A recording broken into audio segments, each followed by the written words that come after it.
ایمان والوں کے سب سے کٹر دشمن یا تو یہودی ہوں گے یا مشرک ہوں گے. ہر دور میں یہودی کٹر دشمن، اور یہودیوں کے بعد دوسرے نمبر پہ مشرکین. وَلَتَجِدَنَّ أَقْرَبَهُمْ مَوَدَّةً لِّلَّذِينَ آمَنُوا الَّذِينَ قَالُوا إِنَّا نَصَارَىٰ. اور اے نبی آپ ایمان والوں سے سب سے زیادہ قریب ان لوگوں کو پائیں گے الذین قالوا انا نصارى، جو کہتے ہیں کہ ہم عیسائی ہیں، ہم کرسچن ہیں، ہم نصارہ ہیں. عیسائی قریب ہوں گے. وجہ کیا ہوگی؟ عیسائی کیوں قریب ہوں گے مسلمانوں کے؟ ذالک بأن منہم قسیسین ورہبانا وانہم لا یستکبرون. فرمایا کہ کرسچنز کے اندر تین چیزیں ہیں، تین خاصیت ہے. پہلی چیز یہ کہ کرسچنز کے اندر قسیس ہوتے ہیں. قسیس کس کو کہتے ہیں؟ ان کے علماء کو کہتے ہیں. ان کے جو سینٹس ہوتے ہیں، ان کے جو اسکالرز ہوتے ہیں، ان کو عربی میں قسیس بولتے ہیں. اس کا مطلب یہ ہوا کہ علم جہاں آئے گا وہاں حق سے نفرت کم ہوگی. دنیا میں جہاں جہاں حق کے خلاف دشمنی ہے، نفرت ہے، عداوت ہے، اس کی ایک بہت بڑی وجہ جہالت ہے. ہمارے ملک میں ہمارے غیر مسلم بھائی، آج بہت سارے غیر مسلم بھائی اسلام سے، مسلمانوں سے، ہمارے نبی سے نفرت کی بھاونا رکھتے ہیں. اس کے پیچھے ریزن کیا ہے؟ وہ غلط فہمی کے شکار ہیں. ان کو غلط نالج دی گئی ہے، ان کو غلط پٹی پڑھائی گئی ہے. وہ ہمارے نبی کو نہیں جانتے، وہ اسلام کو نہیں جانتے. انہوں نے جو سنا، جو بتایا گیا، اس کے حساب سے وہ ہمیں جج کرتے ہیں. تو پہلی وجہ کیا ہے کہ عیسائیوں کے اندر علماء ہیں، اور دوسری وجہ کیا ہے؟ وَرُهْبَانًا، ان کے اندر راہب لوگ ہیں. راہب کس کو کہتے ہیں؟ جو دنیا کو چھوڑ دیتا ہے، دنیا کو چھوڑ کر کے اپنے آپ کو اللہ کی عبادت میں لگا دیتا ہے، اس کو راہب کہتے ہیں. تو عیسائیوں کے اندر یہ دوسرا طبقہ تھا راہبین کا. تو جب انسان دنیا سے کٹ جاتا ہے، دنیا کی محبت اس کے دل سے نکل جاتی ہے، تو حق کو جلدی قبول کرتا ہے. اور تیسری وجہ وَأَنَّهُمْ لَا يَسْتَكْبِرُونَ، یہ گھمنڈ نہیں کرتے، یہ تکبر نہیں کرتے. یہودیوں کے تکبر بہت تھا. یہودیوں کے ہاں ایک احساس تھا سپریورٹی کا، ایک احساس تھا کہ صاحب ہم تو اللہ کے بیٹے ہیں، ہم تو اللہ کے چہیتے ہیں. یہ احساس عیسائیوں کے اندر بہت کم تھا. تو یہ قرآن کی آیت بتاتی ہے کہ تین چیزیں اگر ہوں، پہلی چیز علم ہو، دوسری چیز دنیا کی محبت انسان کے دل سے نکل جائے، اور تیسری چیز تکبر نہ ہو، تو انسان حق کو، سچائی کو جلدی قبول کر لیتا ہے. اب اس کے بعد قرآن کا 7واں پارہ شروع ہوتا ہے. وَإِذَا سَمِعُوا مَا أُنزِلَ إِلَى الرَّسُولِ تَرَىٰ أَعْيُنَهُمْ تَفِيضُ مِنَ الدَّمْعِ مِمَّا عَرَفُوا مِنَ الْحَقِّ. اے نبی، ان عیسائیوں کی ایک خاص بات یہ بھی ہے، جب یہ اس قرآن کی آیت کو سنتے ہیں جو رسول کے اوپر اتارا گیا، وَإِذَا سَمِعُوا مَا أُنزِلَ إِلَى الرَّسُولِ، جب یہ رسول کے اوپر اتاری گئی کتاب کو سنتے ہیں، تَرَىٰ أَعْيُنَهُمْ تَفِيضُ مِنَ الدَّمِ، تو اے نبی آپ دیکھتے کہ ان کی آنکھوں سے آنسو بہ رہے ہیں، وہ رو رہے ہیں. قرآن سن کے رونے لگتے ہیں. کیوں رونے لگتے ہیں؟ مِمَّا عَرَفُوا مِنَ الْحَقِّ، کیونکہ یہ سچائی کو، یہ حق کو پہچانتے ہیں. اس کا مطلب کہ قرآن کی سچائی کو جو پہچانے گا، وہ قرآن کو سن کر کے اپنے آنسوؤں پر کنٹرول نہیں کر سکتا. صحابہ کرام حبشہ کے دربار میں، نجاشی کے دربار میں موجود تھے، اور جب حضرت جعفر طیار رضی اللہ تعالیٰ عنہ نے حبشہ کے دربار میں اسلام کی سچائی کو پیش کیا، اللہ کے نبی کے کردار کو پیش کیا، تو حبشہ کے بادشاہ نے، نجاشی نے کہا کہ اس قرآن کی کچھ آیتیں ہمیں بھی پڑھ کے سناؤ. اللہ اکبر. قرآن کی آیتیں جب حضرت جعفر رضی اللہ تعالیٰ عنہ نے حبشہ کے دربار میں پڑھی ہیں، سورہ مریم کی آیتیں. آج بھی آپ سورہ مریم کی تلاوت، آپ کی تو زبان عربی نہیں ہے نا، آپ کو تو عربی نہیں آتی ہے، مگر آج بھی کسی اچھے قاری کی آواز میں آپ سورہ مریم کی تلاوت کو سن لو میرے بھائی، رونگٹے کھڑے ہو جاتے ہیں.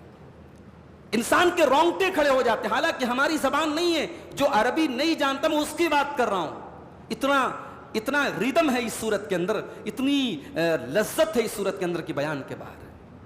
حضرت جعفر نے قرآن کی یہ آیتیں پڑھی، کاف ہا یا عین صاد ذکر رحمت ربک عبدہ زکریا اذ نادی ربہ نداء خفیا، پورے سورہ مریم پڑھی، اور جب حضرت عیسیٰ کی پیدائش کا واقعہ بیان کیا، حضرت مریم کی پاک دامنی کا واقعہ بیان کیا، پورا دربار رونے لگا، نجاشی رونے لگا، سارے جتنے پادری تھے، جتنے فادرز تھے اس مجلس میں، سب رونے لگے۔ اور جب یہ قرآن کی تلاوت ختم ہوئی اور اس کا ٹرانسلیشن ان کے سامنے جب بیان ہوا، وہ رونے لگے، اور نجاشی نے کہا کہ اللہ کی قسم، عیسیٰ علیہ السلام کا مقام اور مرتبہ وہی ہے جو قرآن کی ان آیتوں میں بیان ہوا ہے۔ اور اس کے بعد نجاشی بھی ایمان لے آیا اور سارے اس کے درباری ایمان لے آئے۔ وہی بات اللہ یہاں بیان کر رہا ہے، وَإِذَا سَمِعُوا مَا أُنزِلَ إِلَى الرَّسُولِ، ان عیسائیوں کے اندر ایسے بھی لوگ ہیں جب قرآن کی آیتوں کو یہ سنتے ہیں، تَرَىٰ أَعْيُنَهُمْ تَفِيضُ مِنَ الدَّمْعِ مِمَّا عَرَفُوا مِنَ الْحَقِّ، یہ قرآن کی آیتوں کو سن کر کے رونے لگتے ہیں، تم ان کی آنکھوں سے آنسو بہتے ہوئے دیکھتے ہو۔ يَقُولُونَ رَبَّنَا آمَنَّا فَاكْتُبْنَا مَعَ الشَّاهِدِينَ، یہ کہتے ہیں ہمارے پروردگار ہم ایمان لے آئے اور تو ہم کو ایمان لانے والوں میں اور گواہی دینے والوں میں لکھ دے۔ وَمَا لَنَا لَا نُؤْمِنُ بِاللَّهِ وَمَا جَاءَنَا مِنَ الْحَقِّ، اور ہم کیوں ایمان نہ لائے اللہ کے اوپر، ہم کیوں ایمان نہ لائیں اس کے رسول کے اوپر۔ وَنَطْمَعُ أَن يُدْخِلَنَا رَبُّنَا مَعَ الْقَوْمِ الصَّالِحِينَ، جبکہ ہمیں یہ لالچ ہے، ہمیں یہ امید ہے کہ اللہ تعالیٰ اپنے نیک بندوں میں ہم کو بھی شامل فرما دے۔ ایمان لے آئے، اور جب یہ ایمان لے آئے تو اللہ تعالیٰ کہتا ہے فَأَثَابَهُمُ اللَّهُ بِمَا قَالُوا جَنَّاتٍ تَجْرِي مِن تَحْتِهَا الْأَنْهَارُ، ان کے اس کلمہ پڑھنے کی وجہ سے، ان کے ایمان لانے کی وجہ سے، ان کے توحید کا اقرار کرنے کی وجہ سے اللہ نے ان کو جنتی بنا دیا۔ اس کا مطلب یہ ہوا کہ کبھی کبھی اخلاص سے نکلا ہوا کلمہ بھی انسان کو جنت میں لے کے چلا جاتا ہے۔ کوئی عمل نہیں کیا ابھی اس نے، ان عیسائیوں نے ابھی کوئی عمل نہیں کیا، لیکن ایمان لے آئے، سچے دل سے اخلاص کے ساتھ ایمان لے آئے، تو اللہ کہہ رہا ہے کہ صرف ان کے کلمہ پڑھ لینے کی وجہ سے، ان کے توحید کا اقرار کر لینے کی وجہ سے ہم نے ان کو جنتی بنا دیا اور جنتیوں میں ان کو داخل کر دیا۔ اچھا، اب یہاں پہ جب عیسائیوں کی اللہ نے تعریف کی تو ایک کوسچن پیدا ہوا، ایک سوال پیدا ہوا کہ کیا دنیا کو چھوڑ دینا، شادی نہ کرنا، بال بچے پیدا نہ کرنا، دنیا سے کٹ جانا، یہ اچھی چیز ہے؟ اللہ تعریف کر رہا ہے اس کی، کیا یہ اچھا کام ہے؟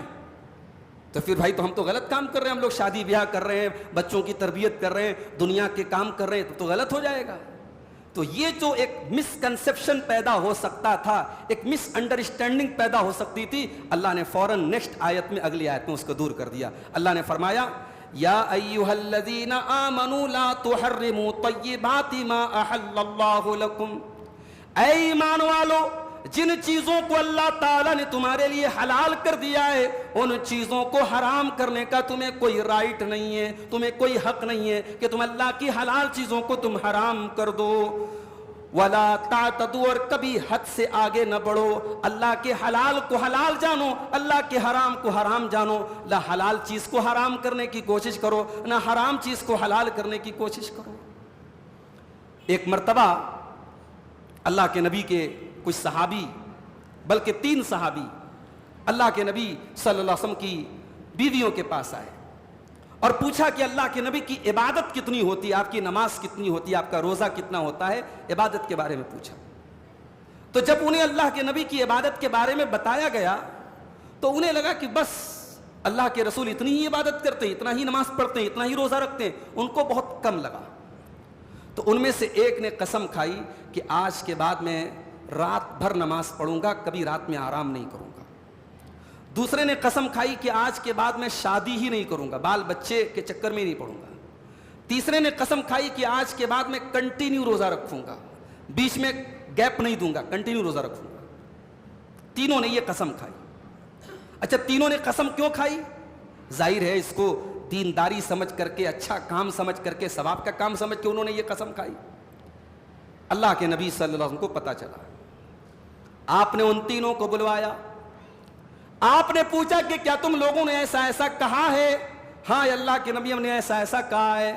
آپ نے فرمایا اما انی اخشاکم للہ اتقاکم لہو، او لوگوں کان کھول کر کے سن لو، میں تم میں سب سے زیادہ اللہ سے ڈرنے والا ہوں، سب سے زیادہ اللہ کا خوف میرے دل میں۔ وَأُصَلِّي وَأَرْقُدْ، میں رات کو نماز بھی پڑھتا ہوں اور رات کو آرام بھی کرتا ہوں۔ وَأَصُومُ وَأُفْطِرُ، میں روزہ بھی رکھتا ہوں اور بیچ بیچ میں افطار بھی کرتا ہوں، میں ناگا بھی کرتا ہوں، میں کنٹینیو روزہ نہیں رکھتا ہوں۔ وَتَزَوَّجْتُ، اور میں نے نکاح بھی کیا ہے، میری کئی بیویاں ہیں، اور یہی میرا طریقہ ہے اور یہی میری سنت ہے اور یہی میرا منہج ہے۔ فَمَن رَغِبَ عَن سُنَّتِي فَلَيْسَ مِنِّي، تو جو میرے طریقے سے ہٹ جائے گا وہ مجھ سے نہیں ہے۔ اس کا مطلب یہ ہوا اسلام ترک دنیا کی تعلیم نہیں دیتا۔ اسلام کا کانسیپٹ یہ ہے ہی نہیں کہ آپ دنیا کو چھوڑ دیں، بیوی سے تعلق نہ رکھیں، بچوں کا حق ادا نہ کریں۔ اسلام کی نظر میں یہ عبادت نہیں ہے۔ عبادت تو یہ ہے بیوی کا بھی حق آپ ادا کر رہے ہیں، بچوں کی پرورش بھی کر رہے ہیں، کاروبار بھی کر رہے ہیں، لین دین بھی کر رہے ہیں، اور اللہ کے دین کا حق بھی ادا کر رہے ہیں، اللہ کی شریعت پر بھی چل رہے ہیں، حلال و حرام کا بھی آپ جو ہے خیال رکھ رہے ہیں۔ یہ اصل دینداری ہے میرے پیارے ساتھیوں۔ اس لیے یہاں اللہ تعالیٰ فوراً ہمیں یہ حکم دے رہا ہے کہ اللہ کی پاک چیزوں کو تم حلال مت کرو۔ اس کے بعد فرمایا وَكُلُوا مِمَّا رَزَقَكُمُ اللَّهُ حَلَالًا طَيِّبًا، اللہ نے تم کو جو رزق دیا ہے اس میں سے حلال چیزوں کو کھاؤ اور پاکیزہ چیزوں کو کھاؤ۔ اچھا، جب حلال کہہ دیا تو الگ سے پاکیزہ کیوں کہا؟ یہ سمجھ میں آ رہی بات؟ اللہ نے کہا کہ ہم نے جو رزق دیا ہے اس میں سے حلال کھاؤ، بات ختم ہو گئی۔ اس کے بعد طیباً کی کنڈیشن کیوں لگائی کہ پاک چیز کھاؤ؟ بعض چیزیں ایسی ہوتی ہیں انسان ڈاؤٹ میں ہوتا ہے کہ یار یہ پتہ نہیں صحیح ہے کہ نہیں، حلال ہے کہ نہیں۔ حلال تو کلیئر ہے، کچھ چیزیں ڈاؤٹ والی ہوتی ہیں۔ ایک مومن کی ذمہ داری کیا ہے؟ وہ ڈاؤٹ والی چیزوں سے بھی بچتا ہے، جس کے بارے میں ایشورڈ ہو، جس کے بارے میں کنفرم ہو کہ ہاں یہ حلال ہے، یہ پاک ہے، اسی چیز کو کھاتا ہے۔ ڈاؤٹ فل چیز سے بھی مومن بچتا ہے۔ اسی کی طرف یہاں اشارہ کیا جا رہا ہے کہ اے ایمان والو، حلال کھاؤ اور طیب کھاؤ، پاک چیز کھاؤ، ناپاک چیز کے قریب مت جاؤ۔ اللہ تبارک و تعالی حلال چیزوں کو پسند کرتا ہے۔ اسی لیے آگے فرمایا واتقوا اللہ الذی انتم بہ مؤمنون، اس اللہ سے ڈرو جس اللہ کے اوپر تم ایمان رکھتے ہو۔ اس کے بعد قسم کا ذکر کیا گیا۔ انسان قسم کھاتا ہے۔ بعض لوگ کیا ہے، بات بات پہ قسم کھاتے ہیں۔ بعض لوگوں کا تقیہ کلام ہوتا ہے، بات کرنے کا انداز ہوتا ہے، وہ ہر بات پہ کہتے خدا کی قسم، اللہ کی قسم، قسم سے یار میں یہ بات بول رہا ہوں، بولتے نا بعض لوگوں کی عادت ہوتی ہے۔ تو اگر قسم کوئی کھا رہا ہے لیکن قسم کا ارادہ نہیں ہے، بغیر ارادے کے، بغیر قصد کے، تقیہ کلام کے طور پہ قسم کھا رہا ہے، تو ایسی قسم پر اللہ تعالیٰ کی پکڑ نہیں ہوگی۔ لا یؤاخذکم اللہ باللغو فی ایمانکم، اللہ تعالیٰ اس قسم کے اوپر تمہاری پکڑ نہیں کرے گا جو اننیسیسری ہو، جو لغو قسم ہو، جو غیر ضروری قسم ہو۔ وَلَٰكِن يُؤَاخِذُكُم بِمَا كَسَبَ بِمَا عَقَّدتُّمُ الْأَيْمَانَ، بلکہ اللہ تعالیٰ اس قسم کے اوپر تمہاری پکڑ کرے گا جو تم مضبوطی کے ساتھ کھاتے ہو۔ جس قسم کو کھا کر کے ہم واقعی میں اپنی بات کو اسٹرانگ بناتے ہیں، اپنی بات میں طاقت پیدا کرتے ہیں، اس قسم کی اللہ کے یہاں پکڑ ہوگی۔ اب مان لیجیے ہم نے کوئی قسم کھائی، اور جس چیز کی ہم نے قسم کھائی تھی کہ ہم یہ کام نہیں کریں گے وہ کر دیا ہم نے، یا ہم نے قسم کھائی کہ یہ کام کریں گے اور ہم نے نہیں کیا، یہی تو ہوتا ہے۔ تو اب قسم توڑ دی ہم نے، تو قسم کا کفارہ کیا ہے؟ اب اللہ قسم کا کفارہ بتا رہا ہے۔ فَكَفَّارَتُهُ إِطْعَامُ عَشَرَةِ مَسَاكِينَ مِنْ أَوْسَطِ مَا تُطْعِمُونَ أَهْلِيكُمْ مِنْ أَوْسَطِ مَا تُطْعِمُونَ أَهْلِيكُمْ، 10 مسکینوں کو کھانا کھلانا ہے، اور کیسا کھانا؟ جو اوسط کھانا تم کھاتے ہو، جو اپنے گھر والوں کو کھلاتے ہو، اوسط کھانا، ایوریج کھانا وہ کھلانا ہے۔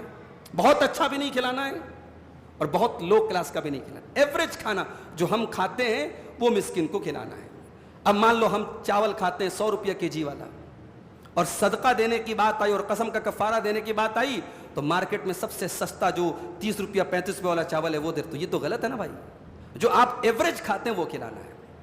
او کسوتہم، یا 10 مسکینوں کو آپ کو کپڑا پہنانا ہے۔ او تحریر الرقبہ، یا ایک گردن آزاد کرنا ہے، ایک غلام آزاد کرنا ہے۔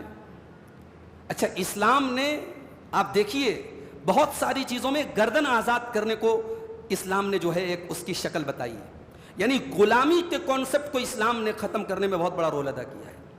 جو لوگ کہتے ہیں کہ صاحب اسلام نے تو غلامی کو پروموٹ کیا ہے, اسلام میں تو مردوں کو غلام اور عورتوں کو لونڈی بنانے کی اجازت ہے, ان کو قرآن کی ان آیتوں کو بھی کے اوپر بھی غور کرنا چاہیے. اس زمانے میں غلامی عام تھی, اس زمانے میں مرد غلام ہوتے تھے, عورتیں لونڈی ہوتی تھی, لیکن اسلام نے قدم قدم پہ انہیں آزاد کرنے کا حکم دیا ہے. اس کا مطلب کہ اسلام غلامی کو ختم کرنا چاہتا تھا, غلامی کو پروموٹ نہیں کرنا چاہتا تھا. تو قسم کا 3 کفارہ, 10 مسکین کو کھانا کھلا دو, یا 10 مسکینوں کو کپڑا پہنا دو, یا 1 گردن آزاد کرو. اگر ان تینوں میں سے کسی کی طاقت نہیں ہے تو اللہ نے کیا فرمایا, فَمَن لَّمْ يَجِدْ فَصِيَامُ ثَلَاثَةِ أَيَّامٍ, اگر اس میں سے کسی چیز کی طاقت نہیں ہے تو 3 روزے تم رکھ لیا کرو. ذَلِكَ كَفَّارَةُ أَيْمَانِكُمْ إِذَا حَلَفْتُمْ, یہی تمہاری قسم کا کفارہ ہے جب بھی تم قسم کھایا کرو. وَاحْفَظُوا أَيْمَانَكُمْ, اپنی قسم کی حفاظت کیا کرو, قسم کی حفاظت کیا کرو. قسم کھاؤ تو قسم کو نبھاؤ. قسم کو بلا وجہ توڑنا, کفارہ تو آپ دے دیں گے ہو جائے گا, مگر قسم کو بلا وجہ توڑنے سے یہ اللہ تعالیٰ کی توہین ہے. آپ اللہ کے نام کی قسم کھا رہے ہیں اور بلا وجہ قسم توڑ دے رہے ہیں, یہ مناسب نہیں. قسم ایک بڑی مضبوط چیز ہوتی ہے, اس لیے قسم کی حفاظت کرو. اچھا, اب یہاں پر ایک سوال پیدا ہوا, انسان نے قسم کھائی, اب جس چیز کی قسم کھائی اس سے بہتر آپشن سامنے آ گیا, تب کیا کرے گا؟ مان لو انسان نے قسم کھائی کہ میں اللہ کی قسم کھاتا ہوں کہ میں فروٹ کی دکان نہیں, میں مثال دے رہا ہوں, میں فروٹ کی دکان نہیں کھولوں گا. کسی نے قسم کھا لی ایسا. اب بعد میں اسے سمجھ میں آیا کہ نہیں یار, فروٹ کی دکان تو کھولنے میں فائدہ ہے, برکت ہے. تو اگر قسم جس چیز کی کھائی ہے اس کے اپوزٹ چیز میں ہمیں بہتری نظر آ رہی ہے, تو اللہ کے رسول کی حدیث ہے صحیح مسلم کے اندر کہ اگر کسی نے کسی بات کی قسم کھائی, فرآ غیرہا خیرا منہا, اور دیکھا کہ اس کے اپوزٹ چیز, اس کے علاوہ کوئی چیز بہتر ہے, فلیات الذی ہوا خیر, تو جو بہتر ہے وہ کام کر لے اور قسم کا کفارہ ادا کر دے. یہ اسلام نے آپ کو اجازت دی ہے کہ آپ نے جس بات کی قسم کھائی ہے اس بات کو آپ, اگر اس سے بہتر آپشن مل رہا ہے تو آپ بہتر پر عمل کیجئے اور قسم کو توڑ دیجئے, قسم کا کفارہ آپ ادا کیجئے. اس کے بعد سورہ مائدہ کی وہ آیت ہمارے سامنے آتی ہے جس میں اللہ تبارک و تعالیٰ نے شراب کو حرام قرار دیا. اس کے پہلے میں نے بتایا تھا کہ شراب اکٹھے حرام نہیں ہوئی تھی, شراب 3 اسٹیپ میں حرام ہوئی تھی. اس سے ایک بات یہ بھی پتہ چلی کہ کوئی چیز جب سماج میں بہت رائج ہو جاتی ہے تو اس کو توڑنا ایک دم اکٹھے آسان نہیں ہوتا ہے. کوئی چیز جب سماج کا ایک حصہ بن جائے, سماج کا کلچر کا ایک حصہ بن جائے, تو اس کو اسٹیپ بائی اسٹیپ توڑنا چاہیے, کوشش کرنی چاہیے کہ پہلے اس کی عادت چھوٹ جائے. اسلام نے شراب کے بارے میں پہلی آیت کیا نازل ہوئی اسلام میں؟ سورہ بقرہ کی آیت نازل ہوئی کہ شراب اور جوا بہت نقصان دہ چیز ہے, اس کے اندر اللہ کی نافرمانی ہے, گناہ ہے, کچھ فائدہ ہے. کیونکہ شراب پی کے ان کو ایسا لگتا تھا ہمارے اندر طاقت پیدا ہو گئی, جوا کھیلتے تو ایسا لگتا تھا جوا کے ذریعے ہم راتوں رات امیر بن جاتے ہیں. تو اسلام نے, اللہ نے کہا کہ کچھ فائدہ ہے لیکن نقصان زیادہ ہے. اس کے بعد دوسری آیت نازل ہوئی سورہ نساء کی کہ تم جو ہے نماز کے قریب مت جاؤ, شراب پی کر کے تم نماز کے قریب مت جاؤ. اور تیسری فائنل آیت جو نازل ہوئی یہ سورہ مائدہ کی آیت نمبر 90 اور 91 نازل ہوئی. اب ذرا دیکھیے شراب کو کیسے اللہ نے حرام کیا.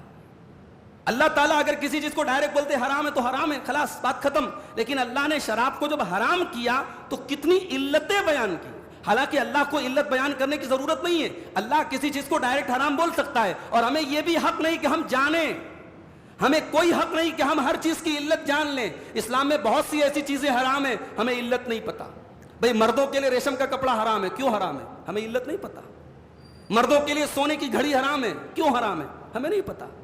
اللہ نے حرام کیا, حرام ہے, خلاص بات ختم. تو اللہ اگر علت بتا دے, ریزن بتا دے تو اچھی بات ہے, نہیں بتائے تو ہمیں تو ماننا ہے نا.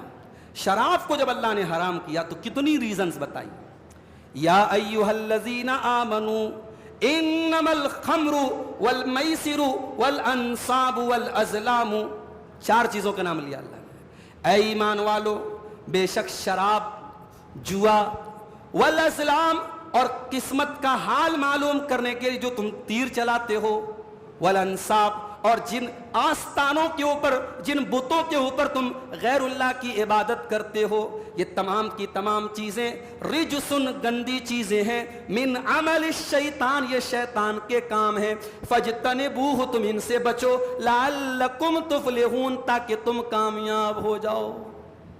غور کرو میرے بھائیو، اللہ نے ڈائریکٹ شراب کو حرام نہیں کیا، اللہ نے شراب کو 3 خطرناک چیزوں کے ساتھ اس کو شمار کیا، جوا کے ساتھ، اور اسی طریقے سے قسمت کا حال معلوم کرنے والے تیروں کے ساتھ، اور شرک کے اڈوں کے ساتھ اللہ نے شراب کو ملایا اور کہا کہ یہ گندے کام ہے، یہ شیطان کے کام ہے، ان سے بچو تاکہ تم کامیاب ہو جاؤ۔ اس کے بعد فرمایا انما یرید الشیطان ان یوقع بینکم العداوۃ والبغضاء فی الخمر والمیسر ویصدکم عن ذکر اللہ وعن الصلاۃ۔ اے ایمان والو، شیطان یہی چاہتا ہے تم شراب پینے لگ جاؤ، تم جوا کھیلنے لگ جاؤ۔ جب تم شراب پینے لگو گے، تم جوا کھیلنے لگو گے، تو شیطان ان دونوں چیزوں کے ذریعے تم کو لڑانے کی کوشش کرے گا، تمہارے دل میں نفرت پیدا کرے گا، تم ایک دوسرے کا مرڈر کرنے لگو گے، ایک دوسرے سے لڑائی کرنے لگو گے۔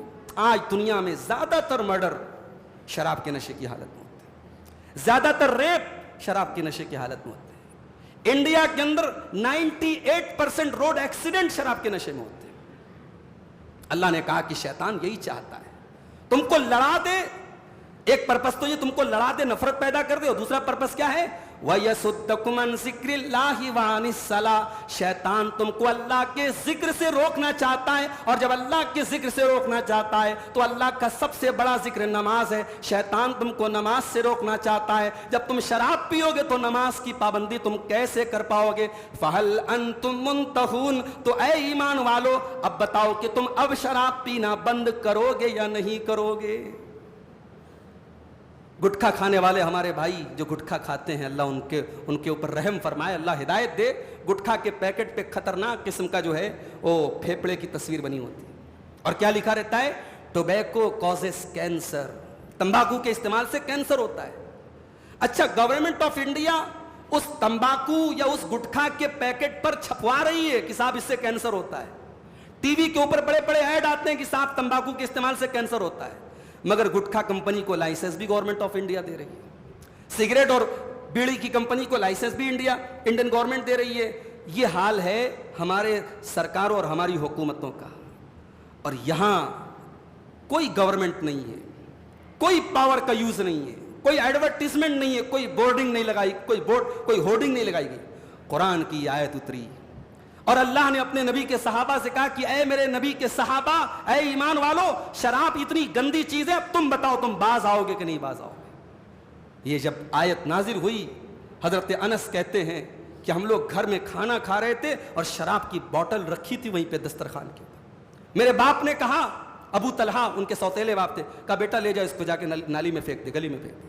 حضرت انس کہتے ہیں میں جب شراب کی بوتل کو گلی میں لے کے پہنچا، فجرت فی سکک المدینہ، میں نے دیکھا کہ مدینہ کی گلیوں میں شراب پانی کی طرح بہ رہی ہے۔ اللہ اکبر۔ ظاہر ہے بھئی قیمت سے خرید کے لائے ہوں گے نا صحابہ، فری میں تو نہیں ملتی تھی، قیمت سے خرید کے لائے تھے۔ مگر قرآن کی جب یہ آیت نازل ہوئی، صحابہ نے ایک رتی برابر یہ نہیں سوچا یہ پیسے کی خرید کے لائے، چلو جتنی ہے اتنی پی لیتے ہیں، بعد میں دیکھا جائے گا۔ قرآن کی آیت نازل ہوئی کہ اے ایمان والو، شراب حرام ہے۔ مدینہ میں شراب کی گلیاں بہ گئی، اور ایک رتی برابر کسی نے اپنے گھر میں شراب کو رکھنا تو دور، شراب کے برتنوں کو صحابہ نے جس گھڑے میں شراب پیتے تھے، جس گلاس میں، جس بوتل میں شراب پیتے تھے، اس کو نکال کے پھینک دیا۔ کوئی ایڈورٹیزمنٹ نہیں، کوئی پولیس کی سختی نہیں، کوئی ایکشن نہیں، کوئی پرچار نہیں۔ یہ ایمان کی طاقت تھی میرے بھائی، یہ رب کے فرمان کی طاقت تھی، یہ اسلام نے اس طریقے سے دلوں کو کنٹرول کیا تھا۔ قرآن کی ایک آیت اترتی ہے اور شراب اس طریقے سے حرام ہو جاتی ہے، اور شراب مدینہ کی گلیوں میں بہ جاتی ہے۔ آج ہمارے ملک کے بہت سارے اسٹیٹ میں شراب پر پابندی ہے۔ بہار میں وہاں کی گورنمنٹ نے شراب بندی لگا کے رکھی کہ شراب پر پابندی ہے، مگر میں بہار میں گیا، وہاں کے لوگوں سے پوچھا بھائی شراب پر پابندی ہے تو کیا حال ہے، شراب ملتی ہے کہ نہیں شرابیوں کو؟ تو کہا کہ مولانا صاحب پہلے سے زیادہ ملتی ہے، پہلے سے زیادہ ملتی ہے، پہلے کھلے عام ملتی تھی، اب جو ہے ٹیبل کے نیچے مل رہی ہے، شٹر بند کر کے مل رہی ہے۔ یہ حال ہے ہمارے ملکوں کا۔ تو ہمارے مذہب میں شراب حرام ہے میرے بھائی۔ اور غور کیجئے، نماز اور شراب میں جو تعلق اور ریلیشن ہے، شراب کے بارے میں اللہ نے کہا کہ یہ نماز سے روکتی ہے، اللہ کے ذکر سے روکتی ہے، اور نماز کے بارے میں اللہ نے کیا کہا؟ ان الصلاۃ تنہی عن الفحشاء والمنکر، بے شک نماز بے حیائی سے، برے کاموں سے روکتی ہے۔ اس کا مطلب یہ ہوا کہ نماز ساری عبادتوں کی ماں ہے اور شراب ساری برائیوں کی ماں ہے۔ ساری برائیوں کی جڑ شراب ہے اور ساری عبادتوں کی جو بنیاد ہے وہ نماز ہے۔ اور ایک نقطہ یہ بھی پتہ چلا کہ شراب کو اللہ حرام کہہ رہا ہے تو کہہ رہا ہے کہ شراب نماز سے روکتی ہے۔ اس کا مطلب اگر آپ کا پب جی گیم اور آپ کے موبائل کا کوئی ویڈیو گیم آپ کو نماز سے روک رہا ہے، وہ گیم حرام ہے۔ اگر آپ کا فیس بک آپ کو نماز سے روک رہا ہے، فیس بک حرام ہے۔ اگر آپ کا موبائل آپ کو اللہ کے ذکر سے روک رہا ہے، موبائل حرام ہے۔ وہ میں مطلق طور پہ نہیں کہہ رہا ہوں، اگر وہ موبائل ہمیں اللہ کے ذکر سے روک رہا ہے میرے بھائی۔ آج رمضان کا مہینہ چل رہا ہے، کتنے ہمارے نوجوان بھائی ہیں ماشاءاللہ پوری تراویح کی نماز پڑھ رہے ہیں، دن میں ماشاءاللہ 13 گھنٹے 14 گھنٹے کا روزہ رکھ رہے ہیں، اور رات کو کیا ہو رہا ہے صاحب؟ لگے ہوئے ہیں فیس بک کے اوپر، لگے ہوئے انسٹاگرام کے اوپر، گانے بھی چل رہے ہیں، میوزک بھی چل رہا ہے، یہ وہ سب چل رہا ہے۔ کیا کر رہے ہو بھائی؟ کیا رمضان کا صرف دن جو ہے وہ عبادت کرنے کے لیے، رمضان کی رات عبادت کرنے کے لیے نہیں ہے؟ اور عبادت نہیں کر سکتے، کم سے کم آرام سے سو جاؤ بھائی، اس دن کی عبادت پر پانی تو مت پھیرو۔ یہ ہو رہا ہے آج میرے بھائی۔ تو جو چیز ہمیں اللہ کے ذکر سے غافل کر دے وہ چیز ہمارے لیے حرام ہے، قرآن کی سائے سے پتہ چلا۔ آگے بڑھیے، صحابہ کرام کے اوپر احرام کی حالت میں شکار کرنا حرام کر دیا گیا، اور آج بھی احرام کی حالت میں آپ شکار نہیں کر سکتے۔ احرام کی حالت میں کوئی چڑیا نظر آ گئی، کوئی ہرن نظر آ گیا، کوئی بھی حلال جانور نظر آ گیا، آپ احرام کی حالت میں شکار نہیں کر سکتے۔ ہاں سمندری شکار کر سکتے ہیں، مچھلی پکڑ سکتے ہیں، پرانس پکڑ سکتے ہیں آپ، سمندر کے اندر وہ جو ہوتا ہے کیکڑا بھی جائز ہے، وہ بھی آپ وہ سب شکار کر سکتے ہیں، سمندری شکار کر سکتے ہیں، پانی کا، خشکی کا آپ کوئی شکار نہیں کر سکتے۔ اب صحابہ کرام اس دور میں احرام میں نکلتے تھے، ظاہر ہے اس زمانے میں آج کا مکہ تو تھا نہیں، آج کا تو شہر مکہ تھا نہیں، اس زمانے میں جنگل تھے۔ اب صحابہ احرام کی حالت میں جا رہے ہیں، ان کی آنکھوں کے سامنے سے جنگلی جانور گزر رہے ہیں، ہرن گزر رہا ہے، نیل گائے گزر رہی ہے، جنگلی جانور گزر رہے ہیں۔ اب صحابہ مجبور ہیں، وہ احرام کی حالت میں شکار نہیں کر سکتے۔ اب یہ بہت بڑی آزمائش تھی صحابہ کی، کیونکہ شکار کے اوپر ان کی زندگی کا دار و مدار تھا، ان کی زندگی ڈیپینڈ تھی، وہ شکار کر کے کھاتے پیتے تھے۔ اب احرام کی حالت میں اللہ نے منع کر دیا، شکار نہیں کر سکتے۔ اب صحابہ مجبور ہیں، احرام کی حالت میں ان کی آنکھوں کے سامنے سے شکار گزر رہا ہے، وہ کر نہیں سکتے۔ اب یہ جو سچویشن ہے اللہ نے اس کو بیان کیا بڑے پیارے انداز میں۔ اللہ نے فرمایا یا ایھا الذین آمنوا لَيَبْلُوَنَّكُمُ اللَّهُ بِشَيْءٍ مِّنَ الصَّيْدِ تَنَالُهُ أَيْدِيكُمْ وَرِمَاحُكُمْ، اے ایمان والو اللہ تعالیٰ تم کو آزما رہا ہے شکار کے ذریعے، ایسا شکار جس کو تم ہاتھ سے بھی پکڑ سکتے ہو اور اپنے نیزے سے بھی اس کا شکار کر سکتے ہو۔ اللہ تعالیٰ اس شکار کے ذریعے تم کو آزما رہا ہے۔ لِيَعْلَمَ اللَّهُ مَن يَخَافُهُ بِالْغَيْبِ، اللہ تعالیٰ یہ دیکھنا چاہتا ہے کہ کون پرائیویسی میں، کون اکیلے میں اللہ سے ڈرتا ہے۔ پبلکلی تو سب ڈرتے ہیں اللہ سے، سب کے سامنے کوئی تھوڑی گناہ کرتا ہے۔ پبلکلی اللہ سے ڈرنا یہ کمال نہیں، پرائیویٹلی اکیلے میں تنہائی میں اللہ سے ڈرنا یہ کمال ہے۔ اسی لیے میرے بھائیوں، تنہائی میں جب گناہ کرنا آسان ہو، اس تنہائی میں انسان گناہ سے اپنے آپ کو بچا لے، یہ بڑی بات ہے۔ اللہ کہہ رہا ہے کہ ایمان والو اللہ تبارک و تعالیٰ تم کو آزما رہا ہے، تم شکار کر سکتے ہو، تمہارا ہاتھ پہنچ سکتا ہے، تمہارے نیزے پہنچ سکتے ہیں، مگر اللہ تعالیٰ نے تم کو منع کیا ہے۔ لِيَعْلَمَ اللَّهُ مَن يَخَافُهُ بِالْغَيْبِ، اللہ تعالیٰ یہ دیکھنا چاہتا ہے کہ کون اس سے ڈرنے والا ہے۔ اس سے پتہ یہ چلا کہ گناہ کا آسان ہونا یہ بھی بہت بڑی آزمائش ہے۔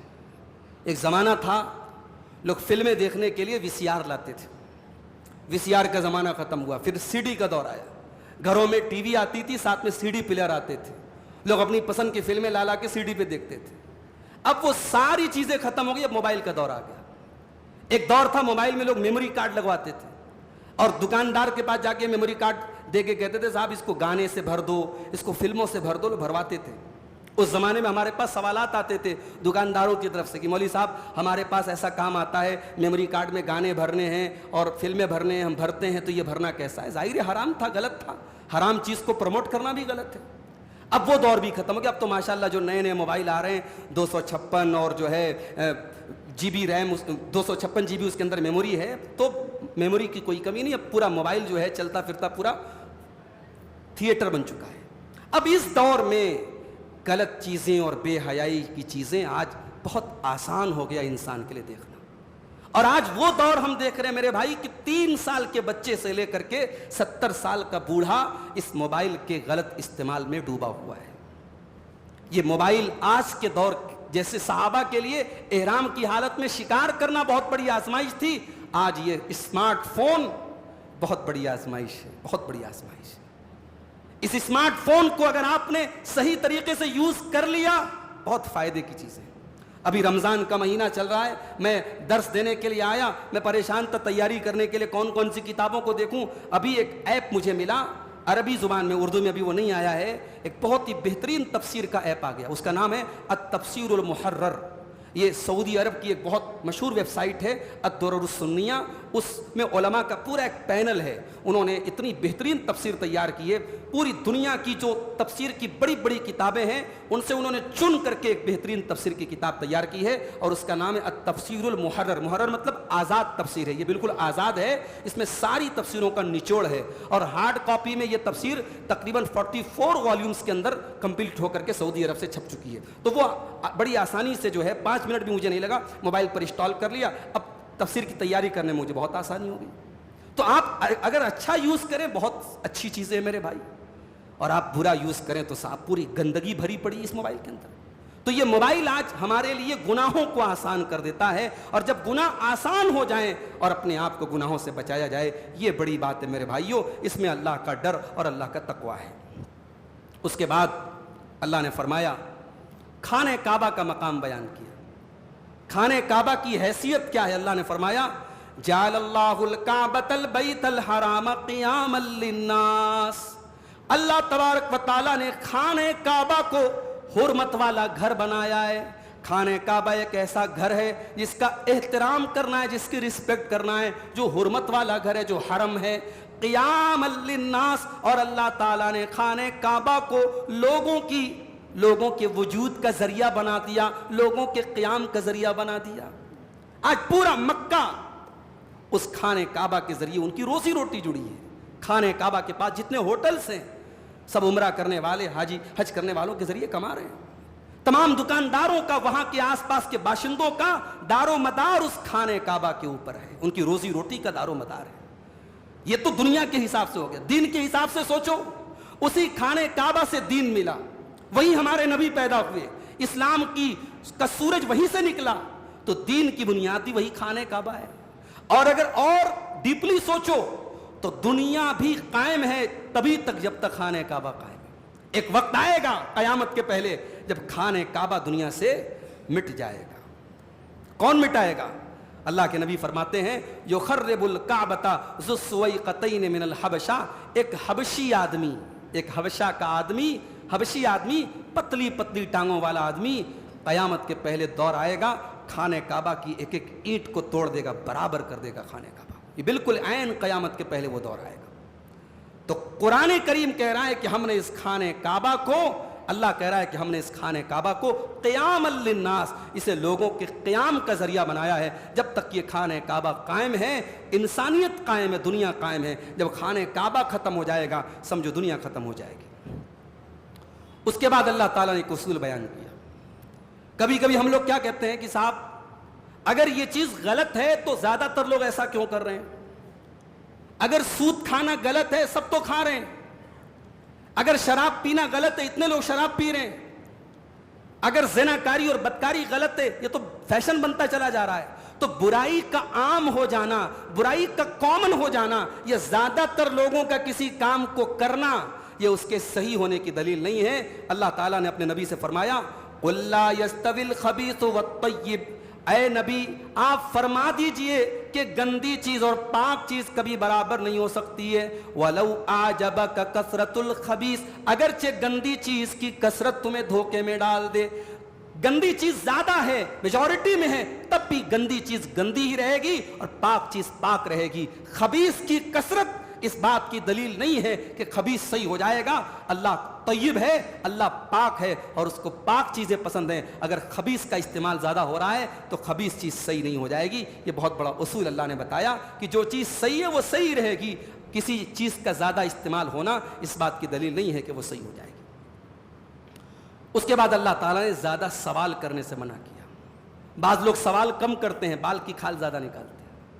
امام ابو حنیفہ کے ایک استاذ تھے امام ابراہیم نخعی, ان سے کسی نے پوچھا کہ ابلیس کی بیوی کا نام کیا تھا.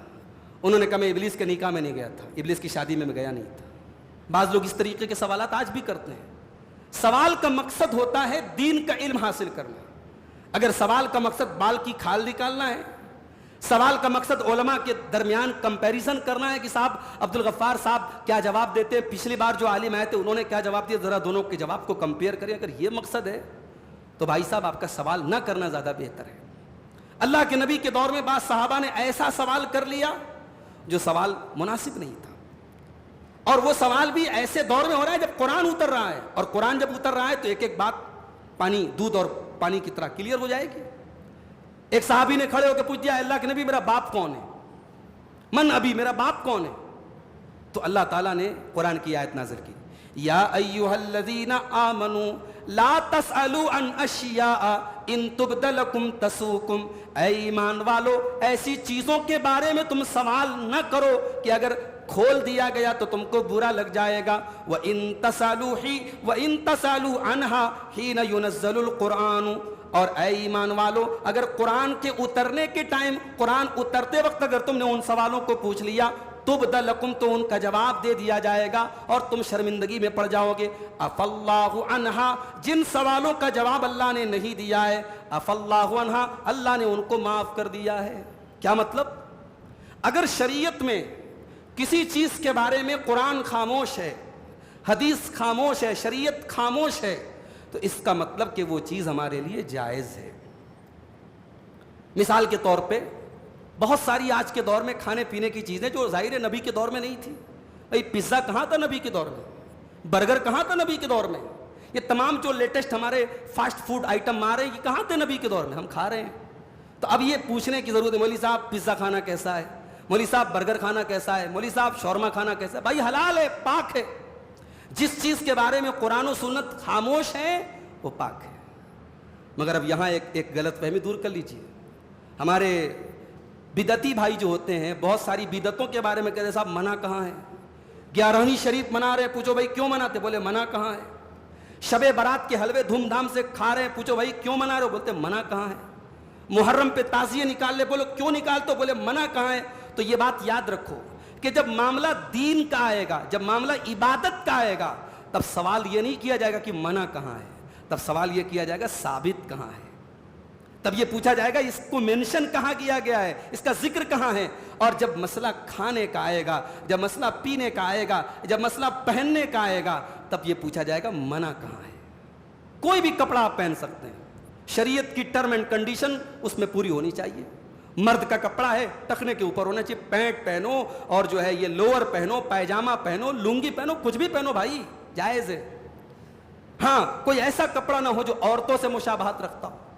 عورت کے لیے ایک صاحب اس کا پورا بدن کورڈ ہونا چاہیے, اس کے جو ہے پورا بدن اس کا ڈھکا ہونا چاہیے, کپڑا ٹائٹ نہیں ہونا چاہیے, کپڑا ٹرانسپیرنٹ نہیں ہونا چاہیے. کوئی بھی کپڑا پہنے, ایسا کپڑا نہیں ہونا چاہیے جو مردوں والا کپڑا ہو, مردوں سے میچ کرتا ہو. عورت کا کپڑا الگ ہوتا ہے ہر سماج میں, ہر کلچر میں. تو کھانے پینے اور پہننے کی جہاں بات آئے گی وہاں سوال یہ کیا جائے گا کہ منع کہاں ہے. اس کے بعد ایک بہت بڑی نصیحت کی اللہ تبارک و تعالیٰ نے کہ جب آپ ایسا دور دیکھیے جب برائی ہر طرف پھیل رہی ہے تو اس دور میں آپ کیا کریں گے. برائی ہر طرف ہو رہی ہے تو اس دور میں آپ کیا کریں گے, آپ اپنی فکر کریں گے. یا ایھا الذین آمنوا علیکم انفسکم لا یضرکم من ضل اذا اہتدیتم. اے ایمان والو اپنی فکر کرو, جو گمراہ لوگ ہیں ان کی گمراہی کا تمہیں کوئی نقصان نہیں پہنچے گا. اذا اہتدیتم, جب تم ہدایت کے راستے پر چلتے رہو گے. اگر تم صحیح راستے پر ہو تو جو لوگ غلط راستے پر ہیں ان کے غلط راستے پر چلنے سے تمہارا کوئی نقصان ہونے والا نہیں ہے. مگر یہ بات یاد رکھو کہ قرآن کی اس آیت کا قطعاً یہ مطلب نہیں ہے کہ آدمی برائی سے نہ روکے، آدمی نیکی کا حکم نہ دے. کیوں؟ اس لیے کہ اللہ نے پہلے ہی کہہ دیا کہ جب تم ہدایت کے راستے پر ہو تو دوسروں کی گمراہی سے تمہیں کوئی فرق نہیں پڑے گا. اور انسان ہدایت کے راستے پر کب رہے گا؟ جب وہ یہ ذمہ داری ادا کر دے گا. آپ نے برائی سے روک دیا، آپ نے بھلائی کا حکم دے دیا، آپ نے صحیح کیا ہے بتا دیا، آپ نے غلط کیا ہے بتا دیا. اب اس کے بعد بھی کوئی نہیں مانتا ہے تو بھائی ٹھیک ہے، السلام علیکم، آپ اپنا کام کیجئے، وہ اپنا کام کرے، اس کی گمراہی سے آپ کا کچھ نہیں بگڑے گا. یہ اس بات کی دلیل نہیں ہے کہ آپ غلط ہوتا ہوا دیکھیں اور آپ چپ چاپ سے بیٹھے رہے صاحب میں تو صحیح راستے پر ہوں. ہاں، آپ نے روک دیا، آپ نے اپنی رسپانسبلٹی پوری کر دی. اب اس کے بعد اگر کوئی وہ کام کر رہا ہے تو آپ سے کوئی مطلب نہیں ہے. اس کے بعد اللہ تعالیٰ نے قیامت کے دن کا نقشہ کھینچا ہے. ہائے ہائے ہائے، قیامت کا دن کیسا دن ہوگا میرے بھائی. اس دن کی ہولناکی کا نقشہ کھینچا ہے اللہ نے.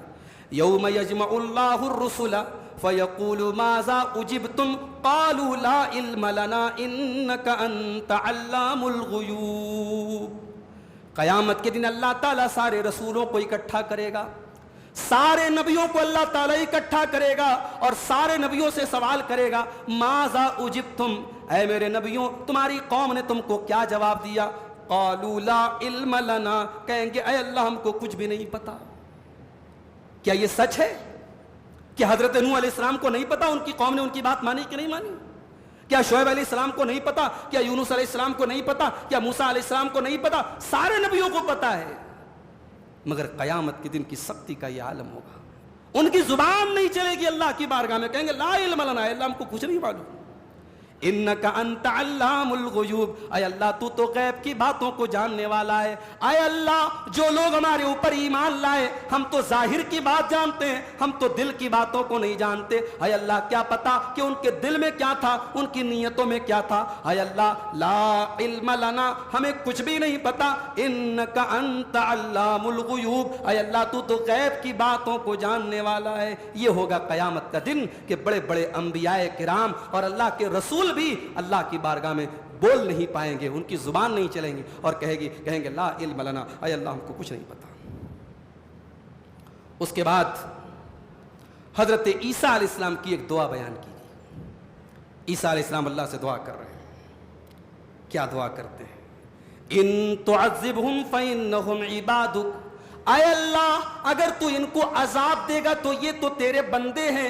وَإِن تَغْفِرْ لَهُمْ فَإِنَّكَ أَنْتَ الْعَزِيزُ الْحَكِيمُ، اور اے اللہ اگر تو ان کو معاف کر دے گا تو تو طاقتور ہے، تو حکمت والا ہے، تو زیادہ بہتر جانتا ہے کس کو معاف کرنا ہے کس کو نہیں کرنا ہے. اے اللہ تو تیری مرضی ہے، تو جس کو چاہے عذاب دے، تو جس کو چاہے چھوڑ دے.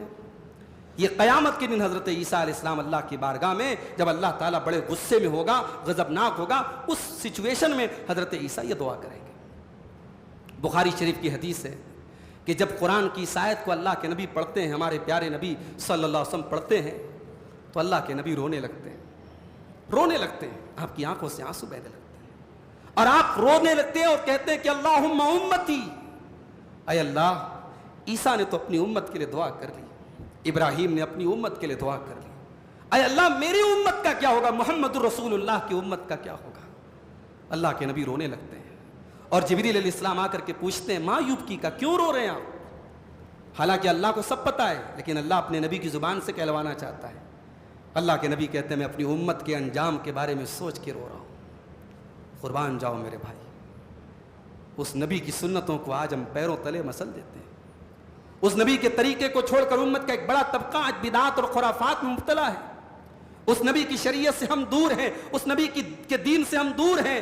نام لیتے ہیں اس نبی کا، محبت کا دعویٰ کرتے ہیں اس نبی کا، اس نبی کی سنت اور سیرت سے ہم دور ہیں. اور وہ نبی ہمیں اتنا چاہتے تھے، اتنا پیار کرتے تھے، اتنی محبت کرتے تھے.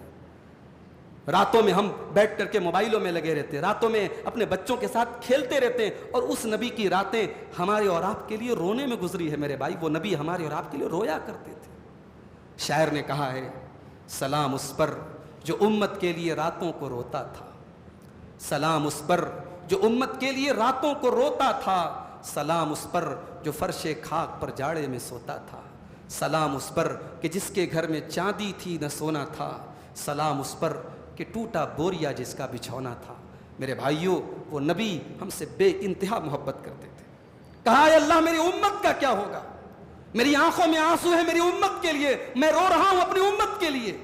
اللہ نے جواب دیا جبریل کے ذریعے, اِنَّا سَنُرْضِيكَ فِي أُمَّتِكَ وَلَا نَسُوكَ, اے میرے حبیب آپ پریشان نہ ہوں, آپ کی امت کے بارے میں ہم آپ کو خوش کر دیں گے, آپ پریشان نہ ہوں. مگر غلط فہمی میں مت پڑ جانا کہ ہمارے اللہ نے تو وعدہ کر لیا کہ اے نبی آپ کی امت کے بارے میں خوش کر دیں گے. یہ خوشی تب ملے گی جب اس دنیا سے ہم اللہ کی توحید کو لے کے جائیں گے اور اس کے نبی کی سچی محبت لے کے جائیں گے. صرف ڈھیڈورا پیٹ دینے سے اور نبی کی محبت کا نام لینے سے معاف کر لینا, قیامت کے دن ہمارا بیڑا پار نہیں ہوگا. قیامت کے دن بیڑا تبھی پار ہوگا جب ہم اللہ کی توحید لے کے جائیں گے اور اس کے نبی کی سچی محبت لے کے جائیں گے. اس کے بعد قرآن کی وہ آیت ہمارے سامنے آتی ہے جس پر اگر غور کر لیا جائے تو شرک کی جڑوں کو کاٹ دیتی ہے. یہ آیت یہاں تو صاحب بھر تو جھولی میری یا محمد کے نعرے لگائے جاتے ہیں. یہاں تو کہا جاتا ہے صاحب جو کہیں نہیں ملتا وہ مدینے میں مل جاتا ہے. یہاں تو کہا جاتا ہے کہ حاجیوں کعبہ تو دیکھ آئے, اب آ جاؤ کعبے کا کعبہ دیکھ لو. گویا کہ کعبے کو بھی ڈیگریڈ کیا جاتا ہے. اللہ کے رسول کا مقام بیان کرتے ہوئے اللہ کو نعوذ باللہ ڈیگریڈ کیا جاتا ہے. قرآن کی اس آیت کو سمجھ لو میرے بھائی تو عقیدہ صحیح ہو جائے گا. شرک کی جڑوں کو کاٹ دیتی ہے قرآن کی آیت. اللہ نے فرمایا وَإِن يَمْسَسْكَ اللَّهُ بِضُرٍّ فَلَا كَاشِفَ لَهُ إِلَّا هُ, اے نبی اگر اللہ تعالیٰ آپ کو کوئی تکلیف پہنچانا چاہے تو کائنات میں کوئی اس کو دور کرنے والا نہیں اللہ کے سوا. اللہ کے سوا اس تکلیف کو کوئی دور نہیں کر سکتا. وَإِن يَمْسَسْكَ بِخَيْرٍ فَهُوَ عَلَى كُلِّ شَيْءٍ قَدِيرٌ, اور اے میرے نبی اگر اللہ تعالیٰ آپ کو کوئی بھلائی پہنچانا چاہے تو اللہ تو ہر شے پر قادر ہے. اللہ کو کون روکنے والا ہے, اللہ کو کون ٹوکنے والا ہے. اللہ ہی خیر پہنچاتا ہے اور اللہ تبارک و تعالیٰ کے ہاتھ میں ہی نفع اور نقصان ہے. قرآن کی آیت کے ہونے کے باوجود اگر کوئی نبی کے بارے میں یہ عقیدہ رکھتا ہے, کسی ولی کے بارے میں یہ عقیدہ رکھتا ہے کہ وہ نفع اور نقصان کا مالک ہے میرے بھائی, تو قرآن کی آیت کے ساتھ وہ کھلواڑ کر رہا ہے اور قرآن کی آیت کو وہ نہیں مانتا ہے. اب آئیے آخری آیت ہم سنا کر کے آپ کے سامنے بات ختم کرتے ہیں. اللہ کے علم کا اندازہ ذرا قرآن کی آیت سے لگائیے. وَعِندَهُ مَفَاتِحُ الْغَيْبِ لَا يَعْلَمُهَا إِلَّا هُوَ, اللہ ہی کے پاس غیب کی کنجیاں اور غیب کی چابیاں ہیں اور اللہ تبارک و تعالیٰ ہی غیب کی تمام باتوں کو جانتا ہے. وَيَعْلَمُ مَا فِي الْبَرِّ وَالْبَحْرِ, اور زمین کے اوپر کیا ہو رہا ہے اور پانی کے اندر کیا ہو رہا ہے اللہ کو سب پتہ ہے. وَمَا تَسْقُطُ مِن وَرَقَةٍ إِلَّا يَعْلَمُهَا, اور کائنات میں اگر کوئی ایک پتا بھی گرتا ہے تو اللہ کو اس پتے کے بارے میں بھی معلوم ہے. وَلَا حَبَّةٍ فِي ظُلُمَاتِ الْأَرْضِ, اور زمین کی تاریکیوں کے اندر کوئی اناج کا دانہ بھی اگر موجود ہوتا ہے. وَلَا رَطْبٍ وَلَا يَابِسٍ, اور کوئی سوکھی چیز ہے اور کوئی گیلی چیز ہے. إِلَّا فِي كِتَابٍ مُبِينٍ, وہ اللہ تعالیٰ کی کتاب مبین کے اندر اس کا بھی ذکر موجود ہے. اللہ کے لوح محفوظ کے اندر اس کو بھی مینشن کر دیا گیا ہے. اب ذرا غور کرو میرے بھائی, جس اللہ کے علم اور نالج کا یہ حال ہے کہ کائنات میں اگر ایک پتا بھی گرتا ہے تو اللہ اس کو جانتا ہے. جب دنیا کے کسی کونے میں اللہ کا کوئی بندہ رات کے سناٹے میں اللہ کی بارگاہ میں آنسو بہاتا ہے تو جو اللہ کائنات میں گرنے والے پتوں کو جانتا ہے اس بندے مومن کی آنکھوں سے گرنے والے آنسوؤں کو اللہ نہیں جانے گا. جو اللہ کائنات کے ایک پتے کے گرنے سے واقف ہے وہ ایک ایمان والے کے آنکھوں سے گرنے والے آنسوؤں کو بھی جانتا ہے میرے بھائی. اس لیے لگانا ہے تو اس اللہ سے لو لگاؤ, آنسو بہانا ہے تو اس اللہ کی بارگاہ میں بہاؤ. اس اللہ کی بارگاہ میں جو آنسو گریں گے انشاءاللہ وہ آنسو ویسٹ نہیں جائیں گے, وہ آنسو بیکار نہیں جائیں گے. ان آنسوؤں کو اللہ تبارک و تعالیٰ کے ہاں بڑی قیمت حاصل ہے. اللہ کے نبی فرماتے ہیں کہ دو قسم کے قطرے ایسے ہیں جو جہنم کی آگ میں نہیں جائیں گے.